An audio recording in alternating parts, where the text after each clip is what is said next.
Praise lot to everyone. ప్రేమైన దేవుని బిడ్డలారా, చాలామంది సేవకుల్ని చాలా చులకనగా చూస్తూ ఉంటారు.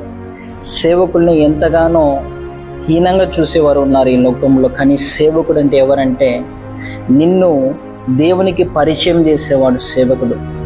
సేవకుడు నీ కష్ట సమయాలలో, నువ్వు అనారోగ్య సమస్యలతో ఉన్నప్పుడు నీ కోసం ఎంతో భారంగా ప్రార్థన చేసేవాడు. నీ కుటుంబ సభ్యులైనా, నీ స్నేహితులైనా, నీ బంధువులైనా ఎవరైనా నీ కోసం ప్రార్థన చేస్తారో చేయరేమో, కానీ సేవకుడు ఖచ్చితంగా నీ కోసం ప్రార్థన చేసేవాడుగా ఉంటాడు. ప్రేమైన దేవుని బిడ్డలారా, సమాజంలో నువ్వు ఒక నిర్దోషిగా కనపడాలని, సమాజంలో నువ్వు ఒక ఉన్నతమైన స్థితిలో ఉండాలని నిన్ను ఎల్లప్పుడూ ప్రోత్సాహపరుస్తూ ఉంటాడు సేవకుడు.